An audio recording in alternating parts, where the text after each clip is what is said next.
Rosalie. Hi, Hannah. Nice to finally have you also to Talima. I'm so excited. We've been talking for so long. Right? And I really wanted to see you in person. And I'm so happy. Thank you so much. Thank you too.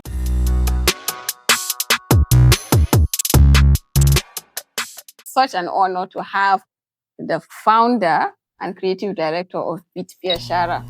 You know how incredible what you're doing is? I'm such a fan. I'm such a fan. So tell us a little bit about yourself. I bear so many names. My name is Rosaline. I am a woman. I am a Bitcoin enthusiast. I am a Bitcoin Dada Cohort 2 alumni. I am the founder of Bit Bashara. I recently added something into Bit Bashara. We are doing Bit Bashara Next Generation. Okay.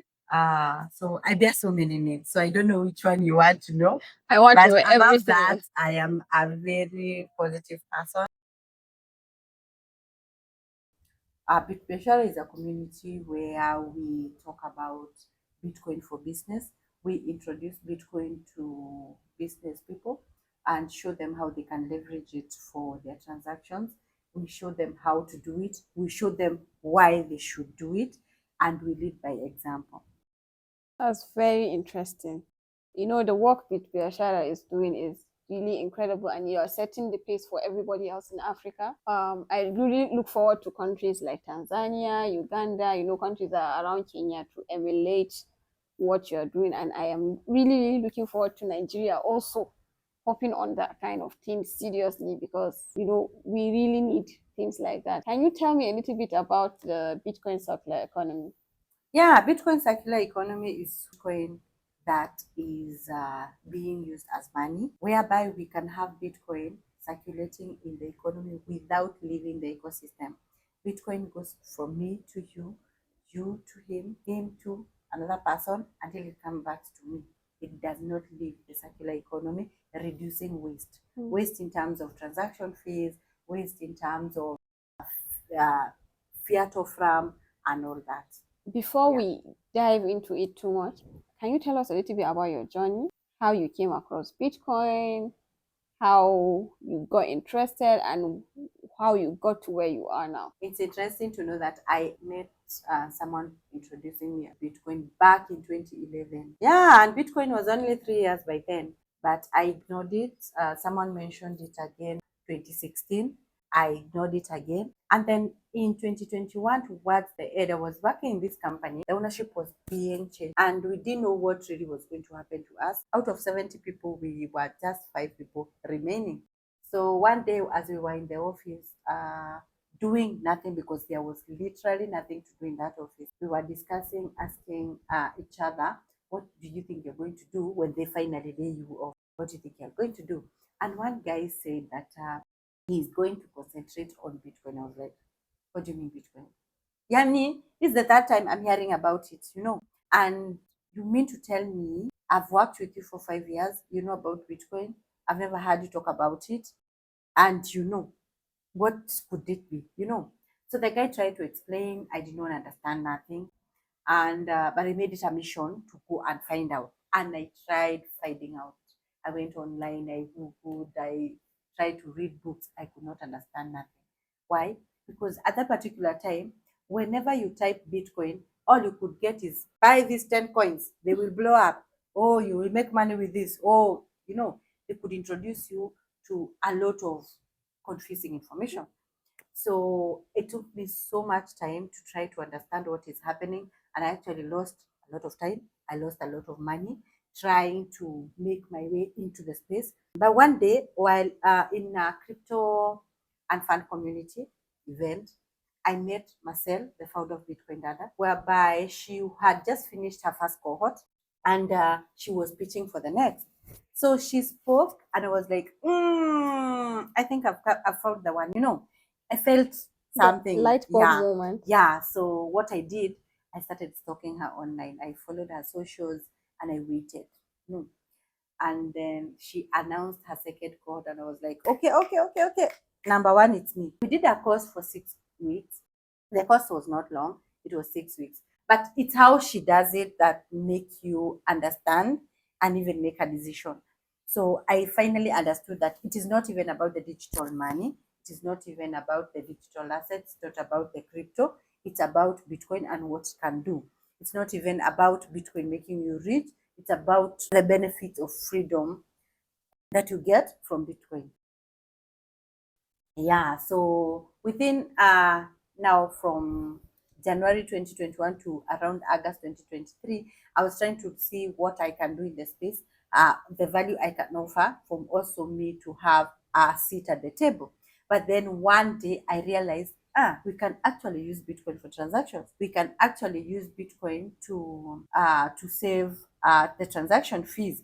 And being a business person who, because by the time I had a side hustle that was doing so well, I felt like, what if I used Bitcoin to pay my suppliers? What if people paid me in Bitcoin? And the thing is, by the time there were no tools like Tando and Bitika, you get. So I started introducing people to Bitcoin, and they were like, then, so it did not turn out as I wanted it to turn out.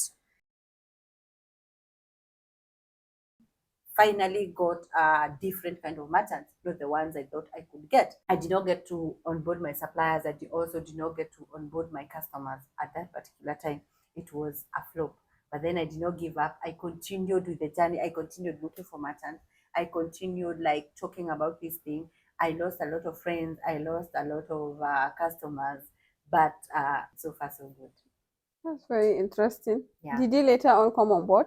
Yeah. They do. They do. Actually, what happens is after a while, they see that something is working. They all want to be part of it. Yeah. People do not want to be there when you're starting to build, but when you start, like when you look like you're somewhere, they all want in. Yes, Yeah. So I think it's something we should all understand and not even blame others for not believing in that's us. true. Yeah. It's human nature. Yeah, it's human nature.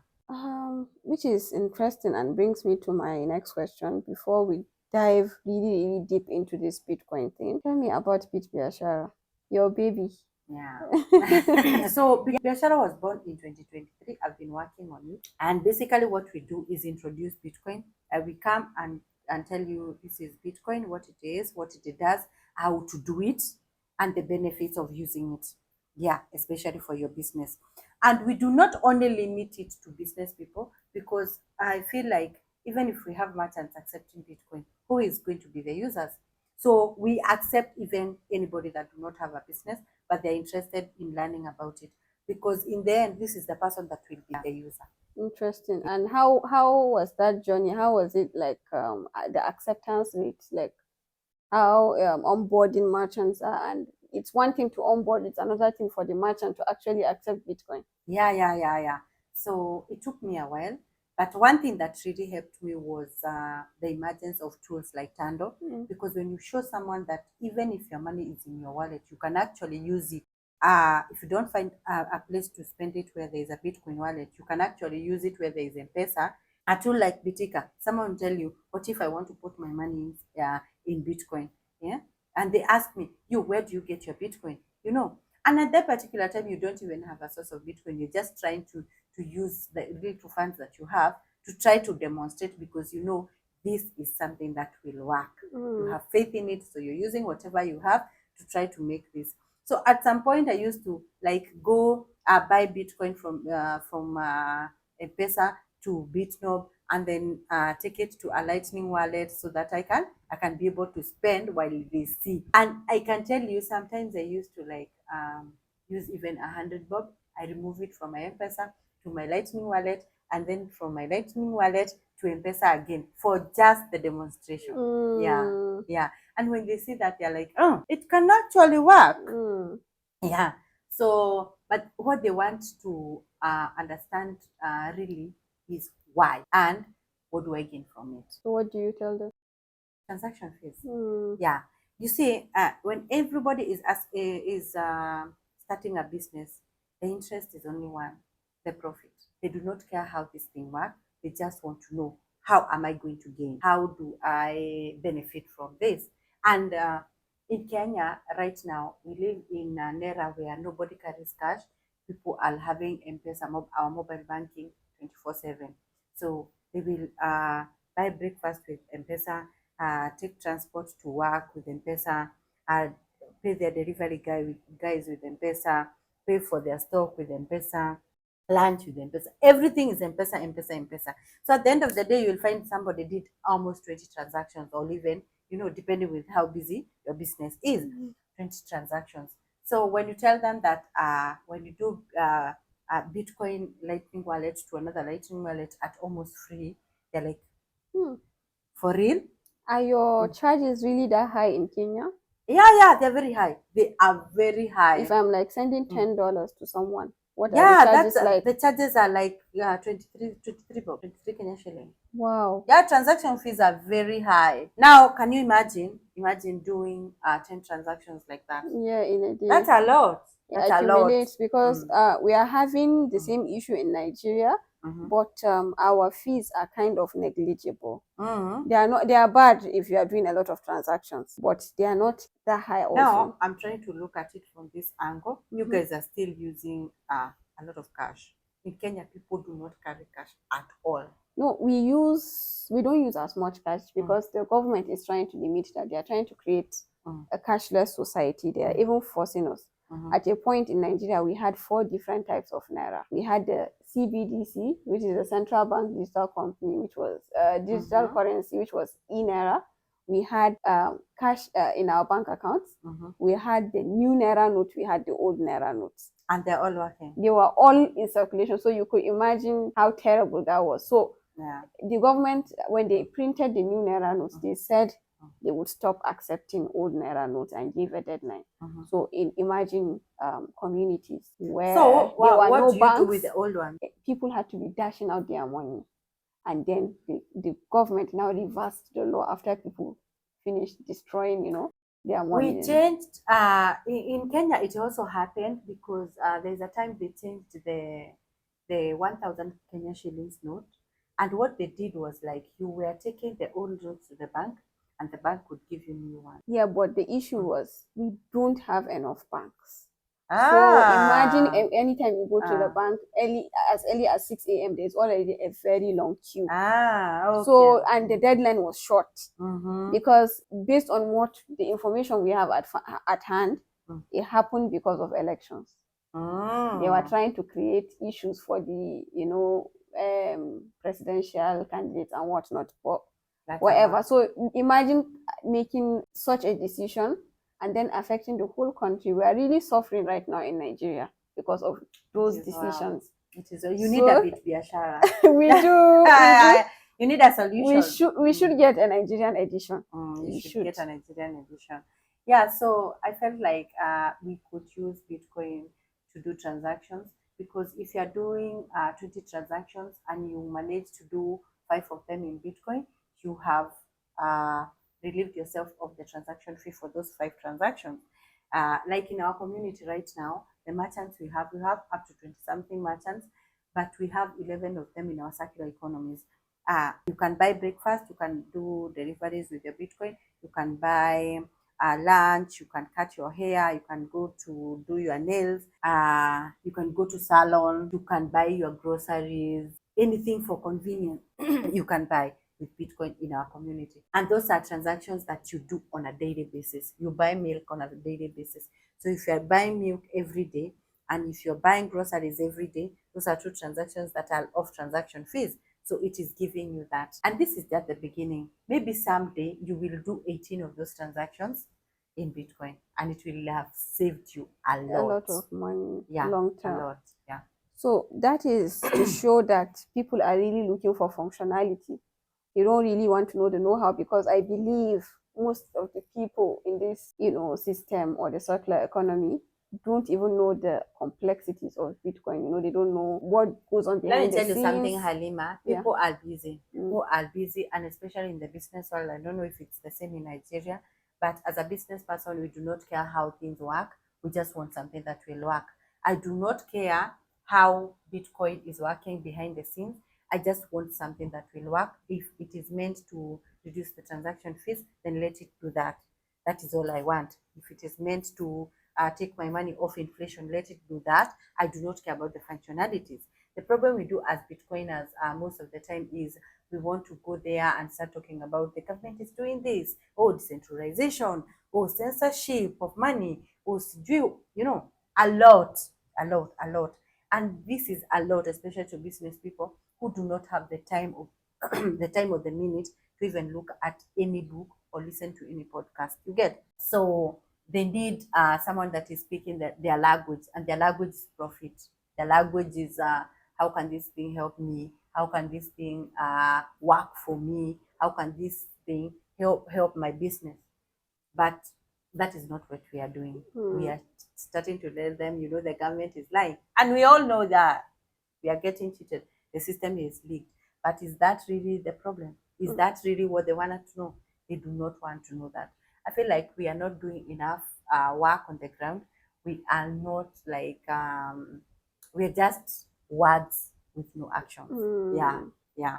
But we can actually do it. So, after listening to speakers from today's conference, right, I picked a lot of important things like Farida, creative director of African Bitcoin Conference. The reason why we're all here in Mauritius, she spoke about racism, and she said, first thing first, how do we Africans treat ourselves? And by treating, it doesn't have to be like how maybe the government is treating us. The most important thing in terms of the treatment is money. How does the government treat its citizens with money? And what you are doing is like trying to make people break out of those shackles. Yeah. And a lot of people don't even understand the importance, because as a Bitcoiner, the driving passion, like the motivation for doing what we do, is freedom. You have to be pro freedom to be always motivated, because it's hard. It's not easy, but you have to have the passion in those kind of things, living in a world where someone born in the US automatically has an upper hand than someone in Africa. I'm telling you. Like Femi mentioned earlier, they have access to debt, they buy Bitcoin and accumulate. And you don't. And we too, we are trying to work, earn our shillings, buy the Bitcoin that we can, and compete with them. And actually, let me tell you what happens. You cannot be earning your Kenya shillings and buying Bitcoin without having to eat. You need to eat fast. And the system we are working with is a system that will make sure you don't get any extra thing. Yeah. Whatever you get is from your employer to your mouth, period. They make basic things seem like they are not necessities. They make basic things seem like they are luxuries. So it is either you buy Bitcoin or you eat. Which one Which is it? Yeah. So do I buy Bitcoin and die, or do I eat? Yeah, eat and forget Bitcoin. Because if you look at the entire ecosystem in Africa, the way we interact, even today, looking at everybody, from different parts of the world, different parts of the continent, it was really impressive. Everybody is building solutions, but we are not there yet. Yeah, we are not, but we are getting there. All we need to do is to hit the ground and start implementing those solutions that we are building, because people are on the computers. People are building solutions day in, day out. Implementing those solutions is the problem.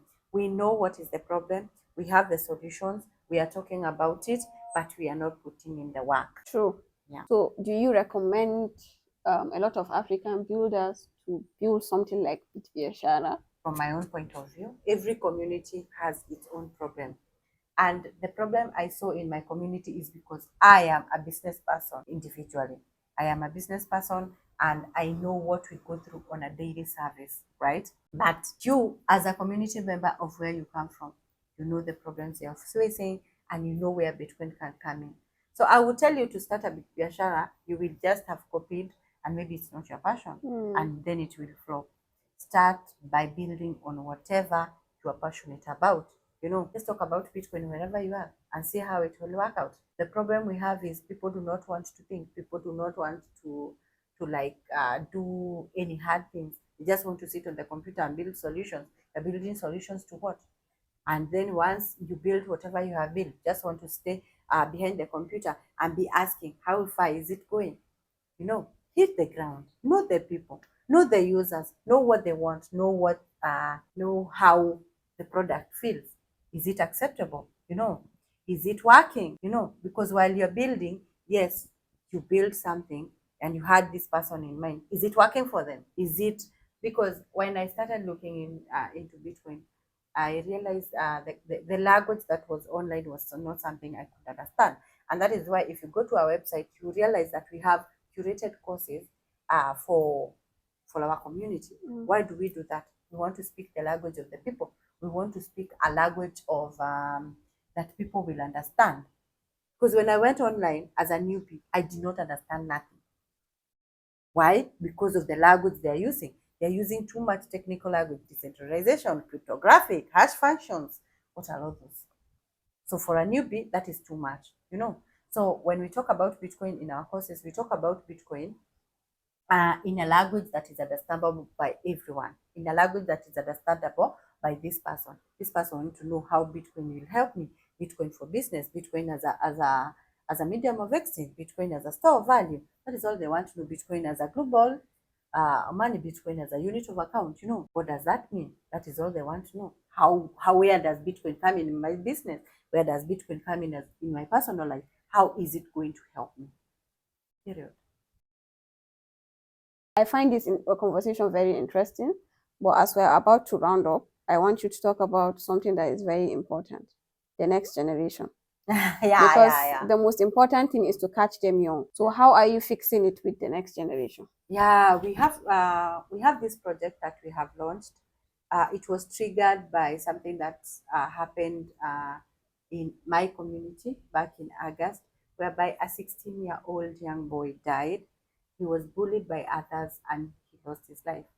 So sorry. So when I heard about it, I had this pain in my heart, and I started asking myself what could have been done to prevent that. And I realized that children are loitering around so much, especially during the holidays. And I was like, where are their parents? You know. And then it dawned on me that their parents are working. The mother is working, the father is working, and they have to work because where the economy is, it is really bad. And then, so when this child is left at home, they know that my mom will come late at night. I can do whatever I want during the day, and that is why they go and join gangs, and they do start doing all the nonsense they're doing outside. And it's an age, you know, peer pressure. So I sat down and I thought, what could be done if only we had a place where these kids would channel their energy to. If only we had a place where these kids could just spend their day, even during the holidays, without giving them books, and then they have a place to channel their energy. So I looked for a place where we can pitch a tent. We have people who are teaching our children gymnastics in the morning and dance in the afternoon, and we're also doing a Bitcoin play, like demonstrating how Bitcoin works and all that. At the end of the week, we give these kids 1,000 sats. Ooh. Yeah. This 1,000 sats goes to either their mother's phone or their phone if they have one. So when that happens, they get to spend with our merchants. So we have made the kids users. So they go to buy in a supermarket or in a hotel or in a cheap place, and they enjoy spending that money. And through that, we have seen a lot of improvement, a lot of even people coming from. I saw my son using Bitcoin. I saw my son using some money that you gave him. I want to understand how it works, you know. So And even the parents are yeah, interested. even the parents now are coming in. So our communities is growing because of these kids. But then again, one day, after now usage of Bitcoin on a Monday, we ask these kids, what did you do with your Bitcoin? Because we also need to understand and to see where it is going. And as the children were saying how I bought chips, I bought samosas. There was this particular girl who said that she is saving it for her back to school shopping in January. And Halima, that Changed touched me. everything. Yeah, that changed everything. Because if I give my child 1,000 sats, my child will run to go and buy biscuit this very minute. My child will run to go and spend it anyhow, buy sweet. So it's to show you that realities are different. Yeah. We are working on getting these kids something for back to school just to support them. That is on 13th December. So if anyone can just help us get the self-care kits, one self-care kit is $35 worth of Bitcoin, and our wallet is on our website, bitbashara.com. You can just check us out. Do we donate in Bitcoin or? You can donate in whichever form you want, but we prefer Bitcoin. Yeah. It was really nice having this conversation with you, Rosaline. I really enjoyed it. There were a lot of things I wanted to ask, but this is a very time-sensitive interview, and we really, really need to round up. As you can see, the team has been alerting us since. There are a lot of topics. I would really like to sit down with you again. Yeah, we can. Maybe we can. We should. I would try as much as possible to see that I have a sit down. This is very broad and interesting. Thank you very much, and thank you for coming here. Thank you so much. All right.